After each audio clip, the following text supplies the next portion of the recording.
बीच विधानसभा के शीत सत्र के तीसरे दिन धर्मार्थ संस्थाओं के लिए 30 एकड़ जमीन हस्तांतरित करने का विधेयक पारित हो गया।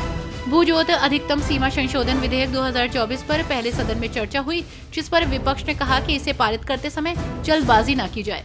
राधा स्वामी सत्संग संस्था की मदद होनी चाहिए, मगर इस विधेयक को विचार विमर्श के लिए पहले विधानसभा की सेलेक्ट कमेटी को भेजा जाना चाहिए। महाराष्ट्र का सियासी पारा इन दिनों हाई चल रहा है। वहीं इसी बीच महाराष्ट्र कांग्रेस के प्रदेश अध्यक्ष नाना पटोले ने सीएम फडणवीस को इस संबंध में पत्र लिखा है। उन्होंने सीएम से मांग की है कि भारत जोड़ो यात्रा में शामिल अर्बन नक्सली संगठनों और उन संगठनों के प्रमुखों की सूची उपलब्ध कराई जाए। मुख्यमंत्री उमर अब्दुल्ला ने भाजपा के उस दावे को खारिज कर दिया कि विपक्ष के नेता राहुल गांधी ने संसद परिसर में सत्ता पक्ष के 2 सदस्यों को धक्का दिया था और कहा कि वो अंदर नहीं थे। उमर अब्दुल्ला ने सोशल मीडिया पोस्ट में लिखा, मैं राहुल गांधी को जानता हूँ, वो किसी को धक्का नहीं दे सकते, वो किसी के साथ बुरा या असभ्य व्यवहार करने वाले व्यक्ति नहीं हैं।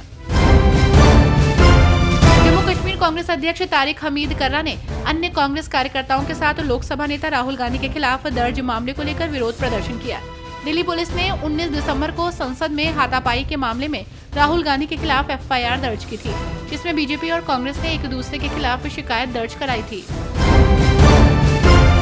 महाराष्ट्र के कल्याण में मराठा परिवार पर हमले पर उप मुख्यमंत्री एकनाथ शिंदे की प्रतिक्रिया आई है। मामले पर चिंता जताते हुए एकनाथ शिंदे ने जोर देकर कहा कि ये मामला मराठी पहचान से जुड़ा है।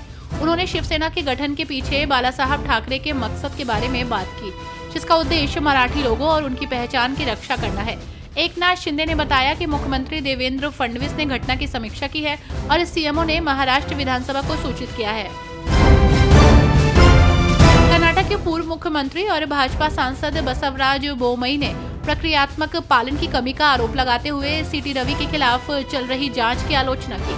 उन्होंने दावा किया कि कर्नाटक में पुलिस राज देखा जा रहा है, जहां कानून प्रवर्तन उचित रिपोर्ट या रणनीतियों के बिना काम करता है। कर्नाटक विधानसभा में पाकिस्तान जिंदाबाद के नारे लगाने से जुड़ी एक पिछली घटना का जिक्र करते हुए बोमई ने बताया कि पुलिस को कार्रवाई शुरू करने से पहले रिपोर्ट सौंपने में 2 महीने लग गए।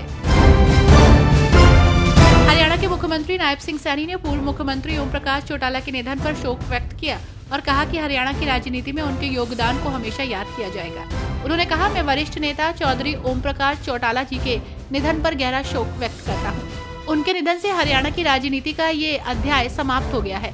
हरियाणा की राजनीति में उनके योगदान को सदैव याद रखा जाएगा। चौटाला जी का व्यक्तित्व सादगी और संघर्ष का प्रतीक था। वो एक दूरदर्शी नेता थे। आरबीआई की चेतावनी पर आरजेडी प्रवक्ता एजाज अहमद ने कहा कि केंद्र सरकार जो मुफ्त की योजनाएं चला रही है, जैसे मुफ्त अनाज योजना और अन्य योजना, आरबीआई पहले उस पर ध्यान दे। महाराष्ट्र मध्य प्रदेश में लाडली बहन योजना शुरू की गई, आरबीआई पहले उसको देखे। तेजस्वी की माई बहन मान योजना पर कहा कि अगर जनता के हित के लिए कोई निर्णय लिया जाता है तो उस पर सवाल नहीं खड़ा किया जा सकता। ताइवान के मुख्य विपक्षी पार्टी के सांसदों ने स्पीकर की कुर्सी पर कब्जा करने की कोशिश की। डेमोक्रेटिक प्रोग्रेसिव पार्टी के सांसदों ने संसद में धावा बोल दिया। सांसदों ने खिड़कियां तोड़ डाली। सांसदों ने स्पीकर की कुर्सी पर कब्जा भी कर लिया। नेशनलिस्ट पार्टी की ओर से 3 विधेयक पेश किए जा रहे हैं। विपक्ष ने इन तीनों विधेयक पर कड़ी आपत्ति जाहिर की है। दिल्ली में विधानसभा चुनाव से पहले सियासी माहौल गरमाया हुआ है। वहीं इसी बीच रामवीर सिंह बिथूड़ी ने कहा कि जब आप सत्ता में आई थी तब दिल्ली में 6,500 बसें थीं, अब 2,500 रह गई हैं। इसमें भी लगभग 1,500 इलेक्ट्रिक बसें केंद्र सरकार उपलब्ध कराई है।